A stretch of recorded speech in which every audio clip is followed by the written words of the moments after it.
All right, well, let's see. We had fresh-faced Gale in that interview yesterday early on in the day, and now we're going to see Gale after 7 rounds of action coming into round 8 here, playing that Yasuo he was talking about in that previous round.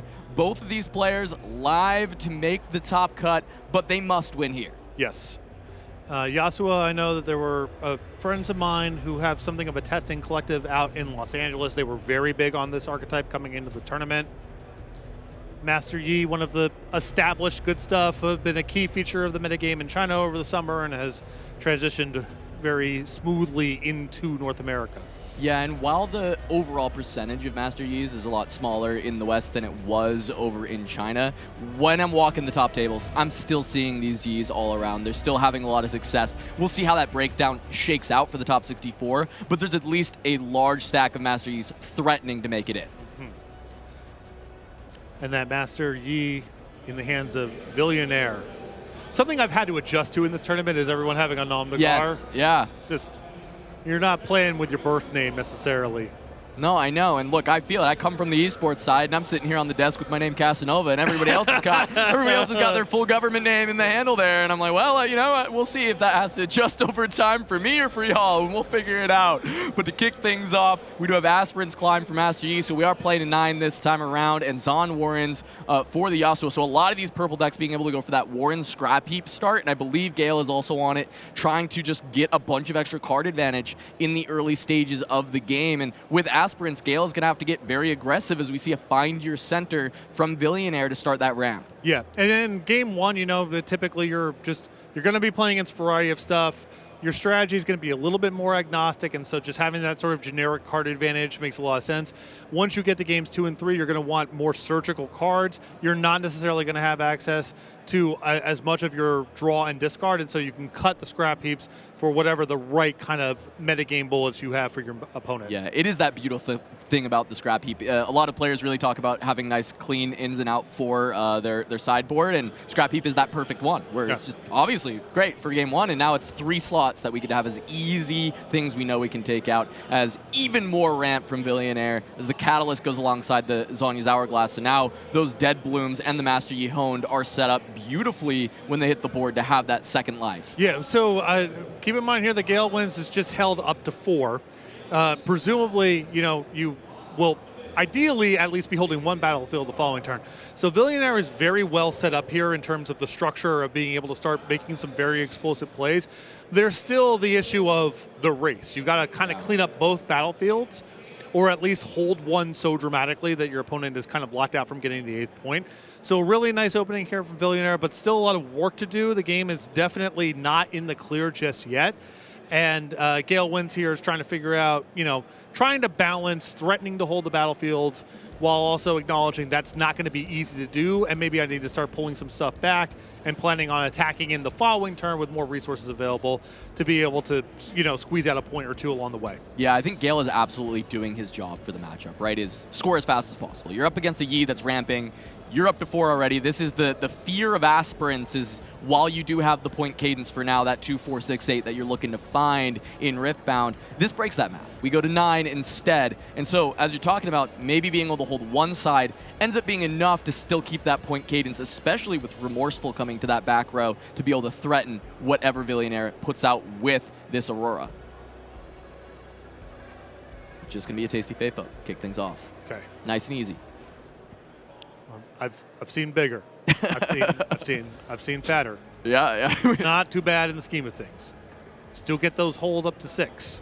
Yeah, this one is a bite taken out of it already, so you know, definitely it's not even a whole creature. Right? Verified to be tasty. Yeah, of course. Yeah, I'm not sure who verified it. Was it a Dead Bloom Predator? Was it the Tasty Fey Folk itself? We don't actually know. Well, it's the beauty of fantasy art. 2 people can look at the same image, draw an entirely different conclusion. We're finding Rorschach images in the bite taken out of the Tasty Fey Folk, right? You gotta see what we see in the bite. Getting an opportunity to work on the creative on this project. I don't have a heavy hand in it, but here and there, it's been a real treat, you know? Because I came to this not the most knowledgeable about the world of League of Legends. I'm learning as I go. Yeah. But I see images and I tell myself a story, and then one of our creative leads is like, that's not how the world works at all. But it's interesting that you interpreted it that way. That's a valuable piece of information. Yeah, they're like, you're wrong, but we love where your head's at. Right. As Gale is going to look for the draw off of the Clockwork Keeper, that additional cost being paid. Usually this is one of those 2-drops that I really like in Green and Calm, where in the early game, it serves its purpose. It's just a 2 that you get to play on your first turn, look for that early pressure on the game. But if you do find it late game, and you need to find a missing piece of your deck, you can just get that extra draw and replace itself. Yeah, I mean, a lot of decks play what amount, 2 2s that if it does literally anything else, you're pretty thrilled. That's like a baseline thing. Your Pouty Porto, your opponent doesn't use a spell on it. Maybe it messes something up, but like whatever, we're not worried about it. This one actually has a pretty high ceiling as far as it goes. It's never going to be any better than a 2/2 on turn 1. Sometimes that's all that really matters. But having the option later on in the game to convert it into a fresh card is very powerful. Yeah, and as we see, I mean, the point train continued for Gale, able to hold on as that, Aurora only finds the tasty Fey Folk, but now pulling everything back, recognizing, yeah, the Dead Bloom's coming either from hand or off this Aurora, plus the Master Yihon, so just amassing might to try and get these last 3 points over the Aurora, and second one comes down from Villionaire, but is it too little too late? That's kind of what I'm thinking right now with how much might is already on the board for Gale, and he's got kind of this full grip of cards, so depends what these hits are, I think. These are really big. Yeah, you're in the spot at this point where you can just kind of load up onto one battlefield and make it impervious. That might not necessarily be good enough. And sometimes the Aurora, it struggles a little bit to be able to spread out and to do battlefields in time. Yeah, I mean, Volibear Imposing is certainly a hit that helps you do the turbo stack on one side.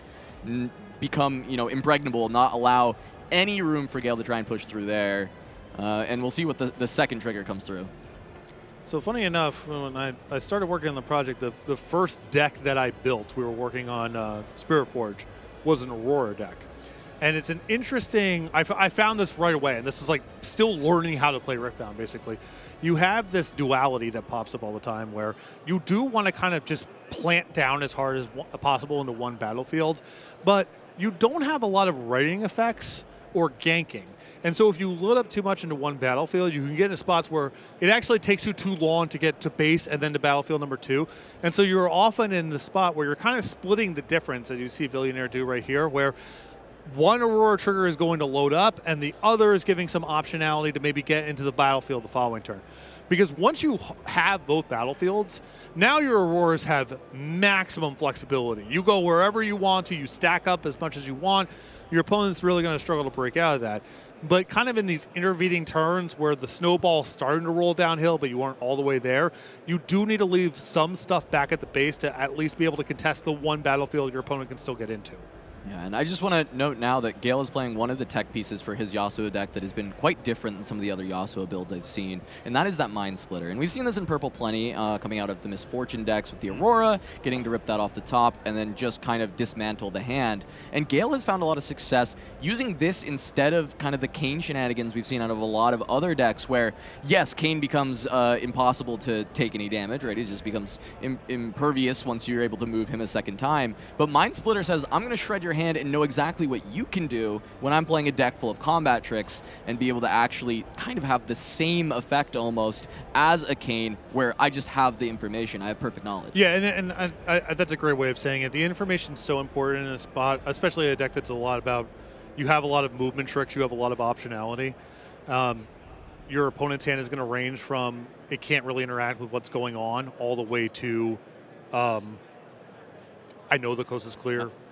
And just having that information, and your opponent being down their best situational card that of your choice is often going to lead to, now I can start really popping off with Yasuo and all my movement stuff. Yeah, and I think this difference in the build is what one of the reasons Gale is kind of having the success where Yasuo as a deck, I think a lot of players were kind of middling on it. Some players have a really high opinion. You said you were testing some people in LA that really like this deck, but often people are putting it in B tier or yelling at people putting it B tier and saying it's worse. So for Gale to come out and be on a winning in, and I think he is probably the highest Yasuo right now. Really impressive that his list is a little bit off the beaten path for what we've seen out of some of the other Yasuos. Yeah, I mean, I think it's very reductive, generally speaking, in card games to talk about things in terms of tiers. But particularly here where it's the skill cap on any individual deck is so high that I would rather, if I had to bank on two people, and one is like generic playing the best deck after testing everything, and the other is I've done nothing but play this for months. I'm definitely banking on I've done nothing but this for months. I think that is completely fair, and we do see the reps coming through for Gale as we do have these Auroras popping again. And while Gale has made it to 7 and just needs to look for that double conquer, this is a double trigger of Auroras once again. While there are already there's already a massive amount of might on this board. Yeah. So just gonna probably just start piling into one battlefield. Have enough back at base to be able to attack in if Gale wants to take that point and draw a card. But your opponent's got to be able to conquer both in the same turn at the end of the day or hold. So all you have to kind of worry about is making both of those dimensions impossible, piling into one battlefield and having enough back where even if your opponent's able to expend a lot of resources to conquer one of the battlefields, they're only drawing a card, they're not scoring that point, and then you go ahead and clean it up. And remember, we're talking about 9 here even instead of 8. So this is going to be tough sledding. Yeah, I'm just trying to think what cards in this Yasuo list can help you push through this much might. But there's already a lot of might on the back row for Gale, right? You've got the Yasuo Remorseful, you've got the Mind Splitter, and already Yasuo, if you've got the pumps in hand, you can really get over a lot because of that attack trigger. And something that occasionally bottlenecks these Aurora lists is they just run out of units. Yeah. It's not like it's just on forever. You have very little in the way of recycling typically, and so you can actually run into spots where you just run out of stuff. It doesn't happen all the time, but depending on the details of the list, if you can just attrition them out, Villionaire might actually run out of units that are capable of sort of holding the game here. Yeah, I think what's going to be tough about that are going to be those 2 Zhonya's Hourglasses on the back row, because that's just adding essentially 2 additional units at these kind of the cost of the gear. But what's happened so far in this game is Gale has just not really cleared anything yet, and if he looks to kind of, instead of have to clear a bunch of different stuff, just try and end the game with some pushes, maybe a rebuke, this fight or flight happening, those Zhonya's Hourglasses are kind of looking pitiful in the back row. Yeah. Looks like Defy is going to answer the fight or flight, but a Defy in response from Gale to counteract that. Really needs to get this push to go through onto the Volibear. And I like Villionaire fighting over this here because your opponent can't do this incrementally. If they are playing a spell that moves something back, they are trying to win the game this turn. So it's worth fighting over. And it looks like Gale might just straight up have this because Villionaire is now tapped out. This is a discipline onto the Yasuo. That's just going to allow the swing through to clear something away with that attack trigger. And then now, yes, okay, yes, Gale is correct. Now the Master Yi will be able to give the +2 to the Tasty Faithfolk, which is why they trade at 8 and 8. But that is going to open the door for just a Poro to run in. And now when I'm looking at the rest of this might here, that's 9 for Gale versus an 8 on the side of Villionaire. And that's going to be going up to 9. Beautiful. Yeah. I had a lot of experience playing Aurora against movement-centric stuff, and I was really surprised early on learning the game how flexible the chaos calm stuff could be in spots where it's like I got 25 might and a bunch of deflect on the battlefield. They cannot get out of the spot, right? No, they can. You give them enough time, they certainly can. Yeah, they just got to find the fighter flights, rebukes, whatever is kind of the tech that they've packed for it. But Purple really has a lot of that just like tempo-oriented pushes that when you get to the point of the game where you're just looking for 2 more points, that's plenty. That gets you there. That gets you over the edge. And let's keep in mind, to circle back to early on, Gale got off to a very fast start. Yeah. If you're a point short there, maybe it looks very, very different. But that early game advantage put Villionaire into a very defensive spot. Ghaelwinds was not under that much pressure to get the game over with. because Villionaire wasn't really at risk of scoring 9 themselves, and so got to set up a hand that was capable of pushing through the last points. Yeah, really, really well done, as we are going to just have a Yasuo activation. Windswept Hillock, really good at abusing this Yasuo activation when you have a unit that's ready, can move it in, get that first point, then go conquer over onto the other battlefield, which for this game is Obelisk for Yi, which is why we've got so many runes right out the gates. But that Hillock paying dividends, giving ganking to these units for Gale. Yeah, and again, the recipe here from Gale's side is just try to score as much as you can early on in the game. Get it to the point where Villionaire just has to play basically pure defense, and then you have a couple of movement tricks, a couple ways to push things out to kind of squeeze out those last points.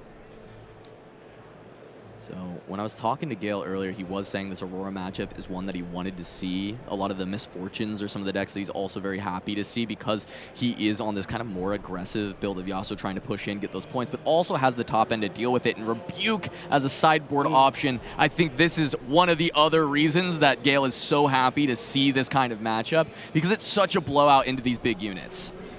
And Villionaire doesn't really have a choice. I mean, maybe you say you just play and say go and hope to hold it up or whatever, but Villionaire's got to try engaging with the battlefield. Yeah, you have needs to to score, needs to try to kill stuff or whatever. So you really don't have a choice. It's what this Yasuo deck does. It kind of constrains the timeline of the game. You don't have a choice but to play into those tricks, and that was a devastating tempo setback for Villionaire. Yeah, and now Gale gets to send it up to 4. He's halfway there to just finding the win on this game. Gets to gank over with Hillock, and then pseudo-gank by moving home and using the Yasuo Unforgiven to send the Wielder of Water into this Windswept Hillock and get that extra point there. Now over to Villionaire. Looks like the runes are available for Aurora, but is that too little too late? Is that too slow? Do you need to just start pushing in with either a Dead Bloom or the Yi again from hand? Yeah, I mean, you just only, you got to do something that can engage with the battlefield. That's a requirement. And there's no guarantee that Aurora does that. Oh no. Oh my God. So once again, we've got Dead Bloom, but Rebuke number 2, Electric Boogaloo, comes through and pushes that thing right on back. Blow. Yeah, I mean, this is Gale on Hillock. This is going up to 6. And now the clock is just, it's not ticking. The clock is exploding at this point. Whoa. You've got 1 turn left to try and put everything together.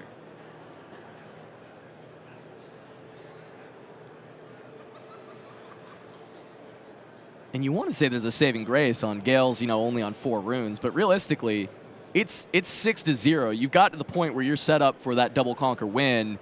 And yeah, you may be on 4 this turn, but if you can play something in the back row, and then you've got a Yasuo Remorseful on the next turn, you can set up to find that double conquer once again. You've got all the time in the world. Yeah, I mean, if Villionaire is only going to play a card a turn, and you have some card in your hand that maybe it's a little clunky, maybe it costs a lot of power, whatever, but it basically says nullify 1 play this turn. Eventually, you just run out of time. Yeah.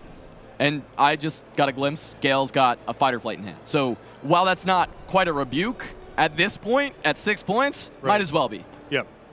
And I mean, it is, something that you're sort of priced into structurally. And here it comes. It's brutal. When you are playing with Aurora, you do not get to play with cheap units.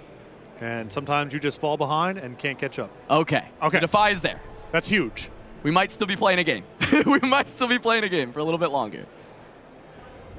Looks like Gale didn't snap off a Defy to the Defy in response here, so he must not have it. But he does have 2 palms. Does that actually get over? Yeah, that's a trade. Yeah. That's a trade. That's not bad. You take that. Okay. Though Zonius is going to get cracked here, so still overall, I would say that's a win for Villionaire, at least the small win. Absolutely, yeah. That is the step 1 here, right? A little bit of space bought. Okay. Now to claw this back, though, it is going to take a lot out of the side of this Master Yi deck, but it does start with Dead Bloom on Hillock. Yeah, it's a good place to be. Once you've established presence at 1 battlefield, if you have Aurora, then you can start piling, and as long as you have some stuff back to be able to answer a battlefield that your opponent happens to conquer, they start running out of time. And we also know, Gale's effectively empty-handed. We would have saw another rebuke or movement card had it been available because it would have been game-winning. So now Gale is on no cards in hand. So anything they draw that's a unit has to get played. You know about it now. And anything that's not a unit doesn't get the ball rolling. Yeah, we finally hit attrition in this war of attrition that Yi wants to play, but Yasuo has not been playing along for the most part so far in the series. It's going to be a hidden card, usually, just as Zanya's Hourglass. Has been the occasional additional tech, but seeing as how this is Aurora, it's not going to be something like a Pocket Cub. I don't know. You have one as part of your range. They're definitely not playing around it. It's part of, you know, some of the push and pull with hidden cards is sometimes you play the stinky ones just to establish your range. Could be anything. You don't know. Yeah. Don't assume. you don't know me. We do have Remorseful going to hit the table now for Ghaelwinds. So that is the start of building up a back row that can try and push and find the win in this game. I think from here it has to be kind of those Mind Splitters that we've seen, and then you got to find some spells. So there's quite a bit that Gale needs to start clawing this back at this point. It was a huge explosive lead, but hand dumping for those on guards. Now you're out of gas. Exactly, and you know it's critical here. You know he's at 6, so he's got to be able to kind of either conquer both in one turn, which sounds like a real uphill battle to me, or be able to hold through. Doing this from no cards in hand with very little in the way of resources. And remember, Villionaire's got a full grip. I mean, those rebukes and such, they were very tempo efficient. They bought Ghaelwinds some time, but now that time has been paid off, and Villionaire can start just playing this stuff. Yeah, once again, going to just play a Fey Folk. That is going to reduce down to a single rune. So the range of effects that Villionaire can have is now shrunk from anything to On Guard Defy, generally. Yep. Is going to be that range you're playing around from there. And Remorseful, with what looks like a Discipline in hand, we can see that kind of same line that we saw in the previous game of that Remorseful going into the Dead Bloom spot with the Discipline taking it out and then trading with the Tasty. And when you do at least have this Zanya's Hourglass at the back, you are going to be able to maintain that. And there are even potential ways that you can once again push the Yasuo in with Unforgiven and then take out the Yi. That's also at an 8. So there's kind of this line to really zigzag this Remorseful around to both battlefields. Yeah, it's possible that Gale is kind of doing this all from empty hand. But Stack Deck and Discipline, kind of a nice set of cards to get going because it's a combination of critical mass of numbers of might and also the right combination of tricks. So you kind of need to string together some selection spells here to be able to have a crack at it, but it's possible. We saw it from last game too. Villionaire had a pretty well-established set of battlefields, and Ghaelwinds was able to Yasuo his way out of it. Yeah, I wonder if he's going to go for this exact line or if he's got anything better, because there's a few more cards left for Gale. But the way this will work is we've got the Yasuo trigger. It's going to go ahead and take out this Dead Bloom. Villionaire thinking about responding. That's clearly Zanya's Hourglass at this point. He's trying to see if he wants to save that Dead Bloom. The follow-up will be a trade of Remorseful with the Tasty Fey Folk, which will bring Remorseful back to base where it has been healed up, but it's still an 8. The Discipline is still in effect, and it can be pushed with Unforgiven Legend ability into the 8 of that Yasuo, or even better, a Ride the Wind. That is an even better card to have, where you get to go into the ganking battlefield of Hillock, score there, and move with the 8 attack trigger into the 8 of Master Yi Honed. And I would have to assume at this point, if Villionaire had a way to break up this sequence of spells, we would have seen it by now. Yeah, the question becomes on guard, but as you said, that might have been seen previously on the Fey Folk. There's a consideration where you let that through and you wait for the Master Yi. But there's the hand extended. That is the 2-0 for Ghaelwinds on this winning in with his Yasuo. So we'll be having a Yasuo in our top 64. Awesome stuff there, and a really solid game plan against Aurora. You know, you can kind of tell we're expecting points 2, 4, and 6 to kind of come naturally while you're setting up shop. Then it becomes the hard part of where are you doing about points 7 and 8? And you have enough movement effects, the Yasuo sequences that can actually push through units of pretty substantial size and be able to squeeze out those final 2 points, and we saw it both games 1 and 2. Beautiful from Gale, and it just shows, hey, maybe you don't need Kayn. Remorseful has plenty of tricks for you to work for from your champion zone. Find some other cards that can fit in the deck to help make that all tie together.